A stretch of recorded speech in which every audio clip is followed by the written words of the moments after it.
So, I mean, you created an environment for us that I think in a lot of ways I took for granted because it was just my norm. And it wasn't until I was responsible for creating my own environment that I realized how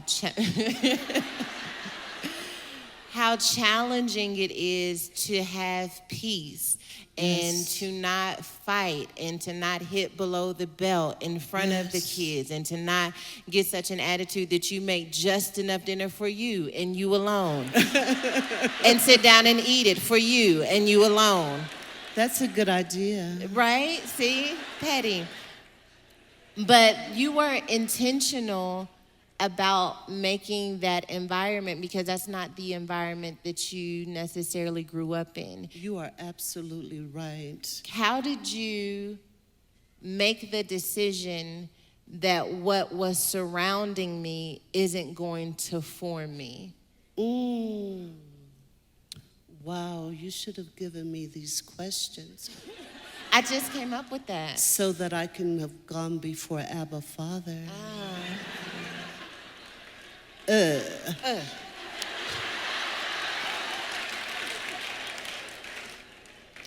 I grew up in a home where there was a fight between my aunt and uncle every weekend.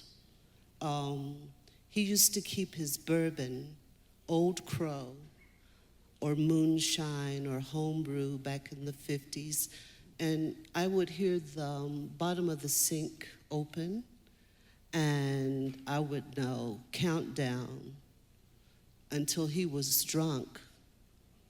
And then they would start brawling, and he would say something to her, and she would say something back, and he would escalate, and so would she. And then he would take, say, a poker. You all with fancy fireplaces know what a poker is, and would hit her in the head with it, and blood would go shooting across the room. And here I am trying to separate them. I'm at their knees crying, trying to separate them from fighting. And Mrs. Cross, who I just went to see, she would say, Lord, Goldie, don't do that in front of that child. And that's how I grew up. And I was determined that I would not be that mouthy woman that would have to have a rebut for everything someone said to me. I was determined that I was not going to raise my children in a home with glass breaking and blood flying and cursing and cussing and fighting. And I mean, it was horrific. It was terrible. And I just could not see myself living like that. I especially couldn't see myself talking back to someone that talks for a living.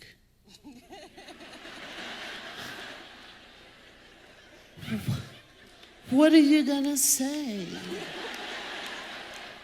I mean, I couldn't match him word for word. And so early in our marriage, I thought, okay, I'm gonna try it. You know, I'm gonna try this thing because, you know, you're just not gonna get to talk to me like this. And so he said something and I didn't like it. And so I picked up the car keys, his car, walked out the door, got in the car.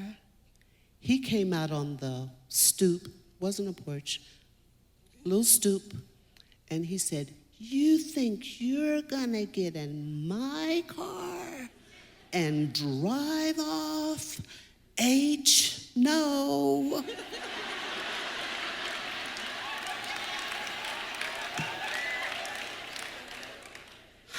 The pastor. And the neighbors were like, what is going on over there?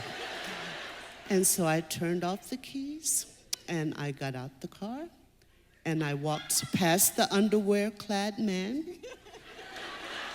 and I went in the house and I set the keys down and I said, so whatever you want to do.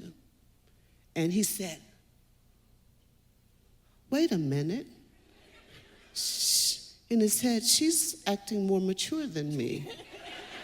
So the underwear-clad man said, okay, so it really doesn't matter. We can do, it doesn't matter. We can negotiate this thing. Last fight.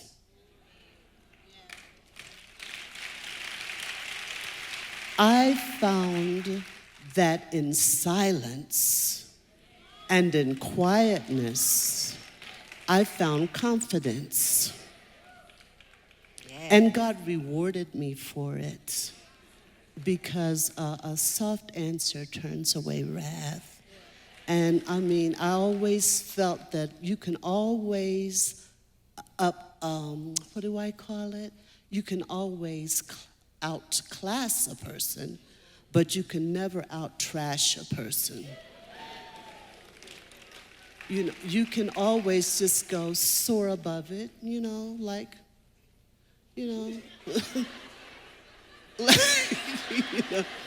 Bye-bye now. We're done here.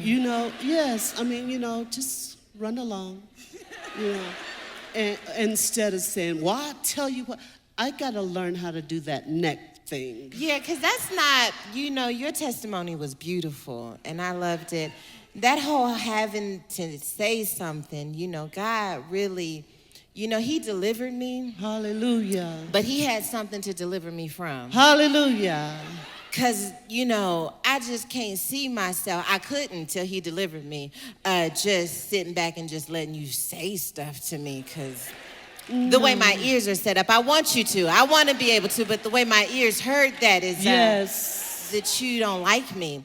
And That's so what true. I learned was that I can do that. Yes. Only if I am with someone who doesn't bring out that part. That side of me. That part. And because so she's in there. She is yet alive. Yeah.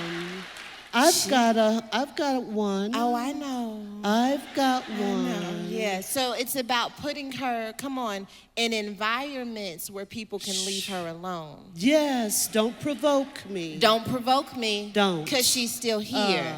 And so I think that our task has to be recognizing when we are in friendship circles and relationships that nurture her more than it nurtures where we're going. Because there are, and I think especially with reality television, where a lot of the entertainment is really birthed from how low can you go and, ooh, that was a read. I'm here. I know that it is entertaining, but when that entertainment becomes how you conduct yourself, and then you say, well, I don't have any friends, well, your attitude is nasty. And you have to be willing to say, God has delivered me from being a hater. I could look at another woman and just hate on her like a full-time job. I could find something wrong with Beyonce. I could find something wrong with Oprah.